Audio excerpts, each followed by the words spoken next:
my understanding, Senator, is that this changes language from offenders, meaning people that have committed offenses, to justice-impacted individuals. I guess, what does that mean? That means someone who's been impacted by the criminal justice system and is an individual. Well, we don't mess with anything in terms of the term victim. We just change offender to justice-impacted individual. Senator McClure. Okay, so as usual, the victims are left out.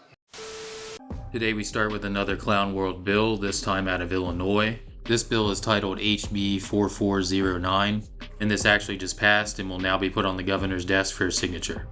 The purpose of the bill is to change the name of people who commit crimes from offenders to justice-impacted individuals. This is just another example of how we're changing terms and definitions to fit the leftist narrative. Crime is out of control in Chicago. They have illegal immigrants flooding in by the minute. They have a huge budget deficit, so naturally lawmakers would be focused on changing the term that the government uses to define criminals. They claim this will help people getting out of prison be able to restart their lives and become more productive members of society, but obviously only time will tell, and I highly doubt this will make much of an impact.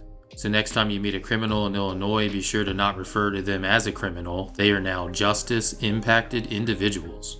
Also, I would like to be the first one to congratulate Illinois on ending crime. I'm sure in a few years we're going to be saying, man, changing the name of criminals really prevented people from reoffending. We're going to jump ahead to page 9. We're going to go to House Bill 4409. Senator Peters. Mr. Secretary, please read the bill. House Bill 4409, an act concerning criminal law, third reading of the bill. Senator Peters on your bill. Thank you. HB 4409 alters the Adult Redeploy Illinois Oversight Board by adding representative from DOC, Human Services, Sangamon, and Cook County Adult Probation, and 2 members who've experienced the ARI system. I ask for an aye vote. Is there any discussion? Senator McClure. Will the sponsor yield? Indicates he'll yield. Thank you. So my understanding, Senator, is that this changes language from offenders, meaning people that have committed offenses, to justice-impacted individuals. I guess, what does that mean? Senator Peters. That means someone who's been impacted by the criminal justice system and is an individual. Senator McClure. Okay, so are you changing what victims are referred to? Are they going to be referred to as criminally impacted individuals? Senator Peters. Sometimes we refer to victims as survivors of violent crime, sometimes survivors of domestic violence. So we use multiple terms for a lot of different people for a lot of different things. Senator McClure.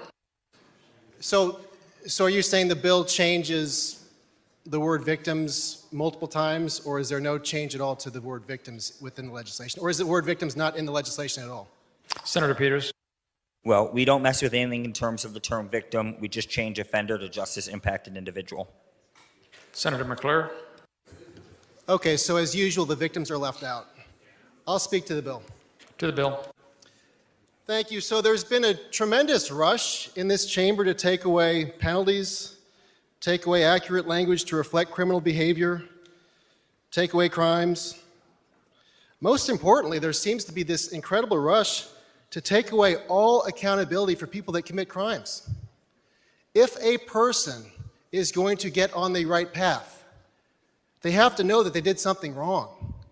And this apologizing for the criminal, the person who chooses to commit crimes, to the detriment of our victims, the people that don't choose to be victims of crimes, is absolutely incredible. And what's the effect been on these pieces of legislation? This is the latest example.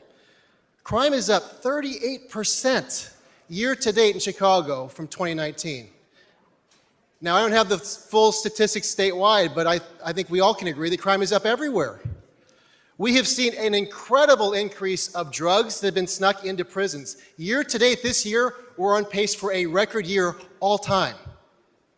We are on pace this year right now, year to date, to break all records when it comes to offenders sneaking weapons in our DOC facilities.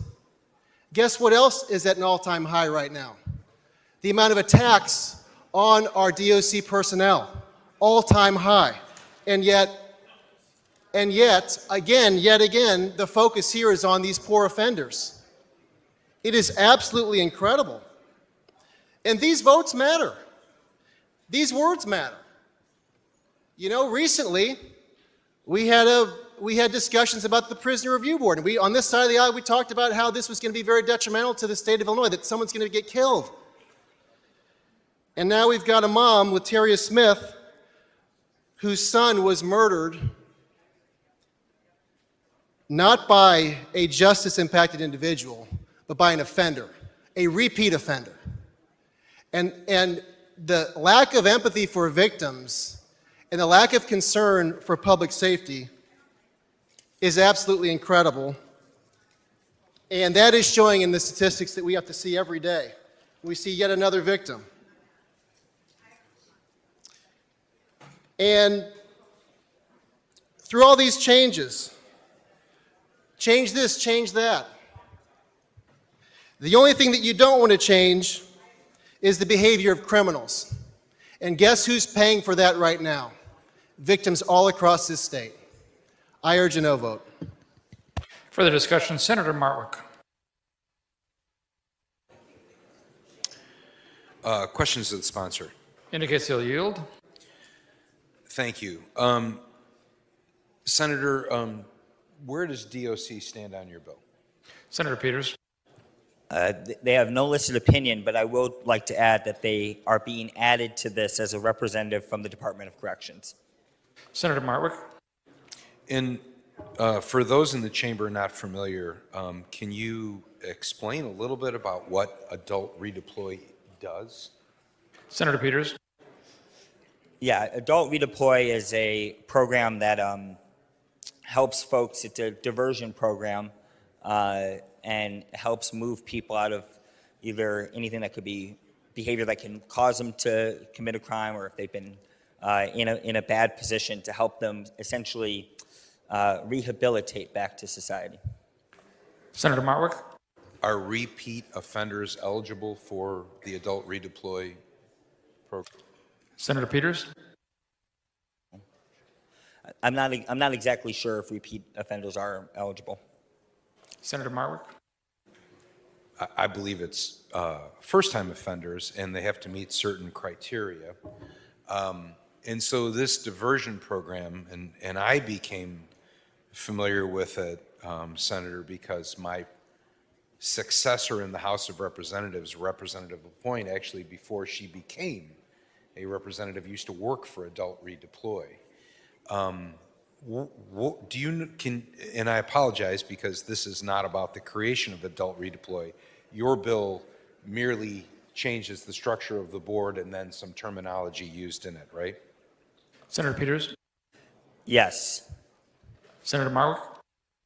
But this program has been very, very successful at taking first-time offenders, and not everyone, just specifically eligible for this program, and giving them diversion resources, alternatives to be incarceration, and it has proved very, very successful at recidivism, reducing recidivism, and taking people who might otherwise be incarcerated at the cost of the taxpayers and turning them into productive, law-abiding citizens. Is that correct? Senator Peters. Yes, that's correct. Senator Martwick. And who is it that brought this bill to you to recommend these changes to make this program that's worked wildly successfully even better? Senator Peters. ICJA brought me this bill. Senator Martwick. To the bill. To the bill. You know, this is one of those programs that I became aware of, sort of like, it was one of those programs that, especially during our budget crises, we would never be able to seem to find enough money, and yet it seemed like every dollar that we invested it, we got dividends paid, because it took people who were maybe on the wrong track and found a diversion from a life of crime into a life of productivity, law-abiding, tax-paying citizens. It's a wildly successful program. These are measures designed to make them better. We shouldn't second-guess them. This is a program that deserves our support. I would strongly suggest an aye vote. Further discussion, Senator Bryant. Thank you, Mr. President. I hope you hear that I said president because I messed up again last week. Senator Peters, I'm kind of looking at some of our analysis, and what's mentioned in this is a grant program. So they're going to be grants that are issued. Is that accurate? Senator Peters. Yes, I believe we already do this. Senator Bryant. Okay, so are we expanding the grants, or we just have new oversight over those grants? Senator Peters. We're not expanding the grant, we're expanding the oversight. And I'll just repeat one more time. We're adding the Department of Corrections, adding Human Services, adding Sangamon and Cook County Adult Probation, and 2 members who've experienced the ARI system as offenders or justice-impacted individual. Senator Bryant. Thank you for repeating that again. I might need you to repeat some things 4 or 5 more times as I'm reading through this. So thank you for adding new individuals to it. I think that a previous speaker asked about the change in the justice impacted individuals phrase or term. So in that change then, would every document then that had that that reference have to be changed? Senator Peters. That's not specified in the bill. Senator Bryant. Okay. To the bill. To the bill.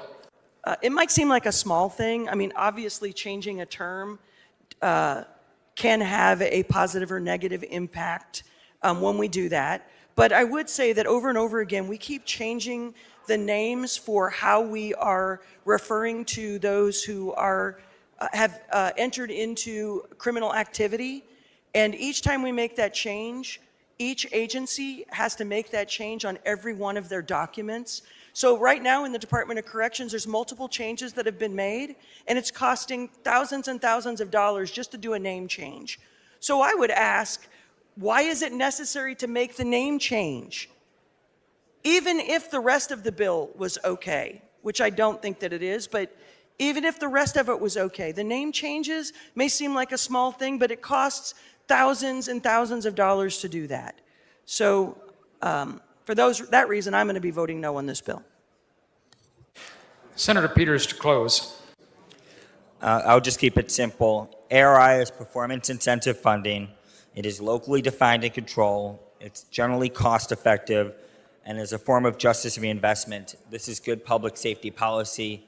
I know we're getting hung up on a term, but I don't want to lose sight the fact that we're adding the Department of Corrections to this bill.